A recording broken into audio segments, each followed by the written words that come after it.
Hi, welcome to NTV digital.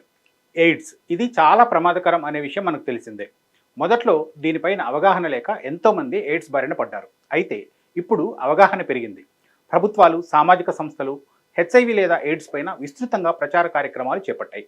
దీంతో ఈ వ్యాధి తీవ్రత తగ్గుముఖం పడుతూ వస్తోంది. అయితే మన దేశంలో ఒక్క రాష్ట్రంలో మాత్రం ఎయిడ్స్ తీవ్రత పెరుగుతోంది. అదే త్రిపుర. ఇక్కడ ఎయిడ్స్ వ్యాధి తీవ్ర ఆందోళనకరంగా మారింది. ఎయిడ్స్ బారిన పడుతున్న వాళ్లలో విద్యార్థులే ఎక్కువగా ఉంటుండడం మరింత ఆందోళన కలిగిస్తోంది.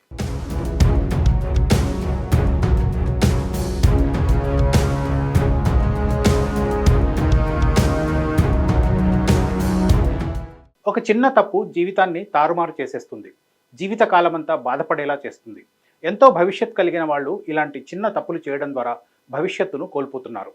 త్రిపురలో వందలాది మంది విద్యార్థులు తెలుసో తెలియక చేసిన తప్పు వాళ్ల ప్రాణాల మీదకు తెచ్చిపెడుతోంది. ఒక్క త్రిపుర రాష్ట్రంలోనే దాదాపు 800 మంది విద్యార్థులు ప్రాణాంతకమైన హెచ్ఐవి వైరస్ బారిన పడ్డారు. ఇది దేశవ్యాప్తంగా హాట్ టాపిక్గా మారింది. 220 స్కూళ్లు, 24 కాలేజీలు, మరికొన్ని యూనివర్సిటీలు త్రిపురలో ఎయిడ్స్కు అడ్డాలుగా మారాయి. ప్రపంచవ్యాప్తంగా హెచ్ఐవి కేసులు తగ్గుముఖం పడుతున్న సమయంలో త్రిపురలో మాత్రం పెరగడం తీవ్ర ఆందోళన కలిగిస్తోంది. అసలు త్రిపురలో హెచ్ఐవి పాజిటివ్ కేసులు ఎందుకు పెరుగుతున్నాయనే దానిపై ప్రభుత్వం అధ్యయనం చేస్తున్న క్రమంలో అనేక ఆసక్తికర విషయాలు వెల్లడయ్యాయి. ఇటీవలి కాలంలో యువత డ్రగ్స్ బారిన పడడం ఎక్కువైంది.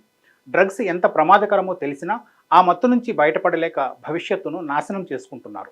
త్రిపురలో కూడా కొంతమంది స్కూల్, కాలేజీ విద్యార్థులు ఈ డ్రగ్స్ బారిన పడ్డారు. డ్రగ్స్ను వివిధ రకాల్లో తీసుకుంటారనే విషయం మనకు తెలుసు. కొంతమంది ముక్కు ద్వారా పీల్చుతారు, మరికొంతమంది టాబ్లెట్స్ ద్వారా తీసుకుంటారు, మరికొంతమంది ఇంజెక్షన్స్ ద్వారా వేసుకుంటారు. త్రిపురలో హెచ్ఐవి పాజిటివ్ కేసులు భారీగా పెరగడానికి డ్రగ్స్ను ఇంజెక్షన్ ద్వారా తీసుకోవడమేనని నిర్ధారణ అయ్యింది. డ్రగ్స్ బాధితులు నియంత్రణ కోల్పోతారనే విషయం మనకు తెలుసు. అలా ఒకరు వాడిన సిరంజీని మరికొంతమంది వాడడంతో హెచ్ఐవి ఒకరి నుంచి మరొకరికి వ్యాపించింది.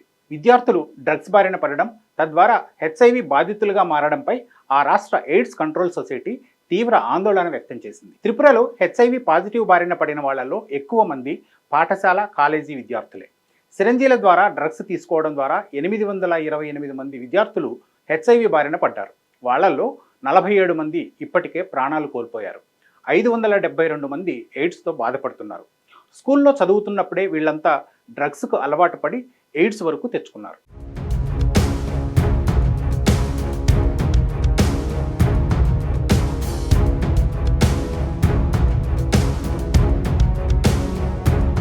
ఇప్పుడు మరింత ఆందోళన కలిగిస్తున్న విషయం ఏంటంటే, ఇలా హెచ్ఐవి బారిన పడిన విద్యార్థుల్లో చాలామంది పై చదువుల కోసం ఇతర రాష్ట్రాలకు, దేశాలకు వెళ్ళిపోయారు. దీంతో ఈ వ్యాధి మరింత మందికి సోకుతుందనే భయం అధికారులను వెంటాడుతోంది. త్రిపురలో హెచ్ఐవి లేదా ఎయిడ్స్ బారిన పడిన వాళ్లలో ఉన్నత కుటుంబాలకు చెందిన వాళ్లే ఎక్కువ మంది ఉండడం విశేషం.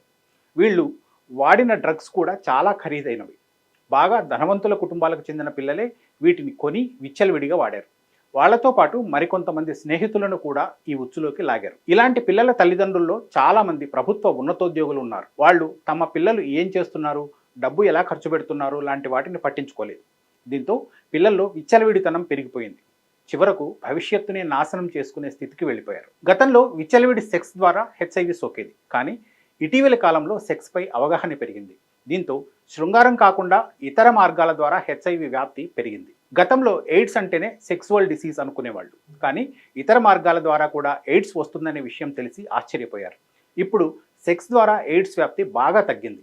ఇప్పుడు అది 2% కూడా దాటట్లేదు. కానీ ఇతర మార్గాల ద్వారా హెచ్ఐవి విపరీతంగా వ్యాపిస్తుంది. ముఖ్యంగా ఇంజెక్షన్ల ద్వారా హెచ్ఐవి వ్యాపిస్తున్న కేసులు 5% వరకు ఉన్నాయి. కోవిడ్ తర్వాత సిరంజీల ద్వారా హెచ్ఐవి వ్యాపిస్తున్న కేసులు 10%కి చేరుకున్నాయంటే దాని తీవ్రత ఏ స్థాయిలో ఉందో అర్థం చేసుకోవచ్చు. త్రిపురలో 16 నుంచి 30 ఏళ్లలోపు హెచ్ఐవి సోకిన వాళ్ళు 87% మంది ఉన్నారు. వీళ్లలో 25 ఏళ్లలోపు యువతీ యువకులే 43% మంది ఉన్నారు. త్రిపురలో గత ఏడాది జులైలో ఎయిడ్స్ బాధితుల సంఖ్య 300% పెరిగింది.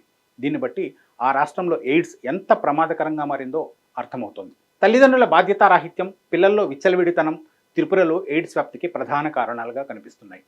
పిల్లల పట్ల తల్లిదండ్రులు ఓ కన్నేసి ఉంచినట్లయితే ఇప్పుడు పరిస్థితి ఇలా ఉండేది కాదేమో. తల్లిదండ్రులు వాళ్ళ పనుల్లో వాళ్ళు బిజీగా ఉండిపోయారు. పిల్లలకు అడిగినంత డబ్బు ఇచ్చారు. వాళ్ళు ఆ డబ్బుతో ఏం చేస్తున్నారో పట్టించుకోలేదు. ఏం చేశారని కూడా అడగలేదు. అందుకే పిల్లలు ఎంజాయ్ చేశారు. ఎంజాయ్ మాటున ఎయిడ్స్ బారిన పడ్డారు. బంగారు భవిష్యత్తును నాశనం చేసుకున్నారు. పిల్లలకు తల్లిదండ్రులకు త్రిపుర ఒక మంచి గుణపాఠం. ఇప్పటికైనా మేల్కొంటారని ఆశిద్దాం.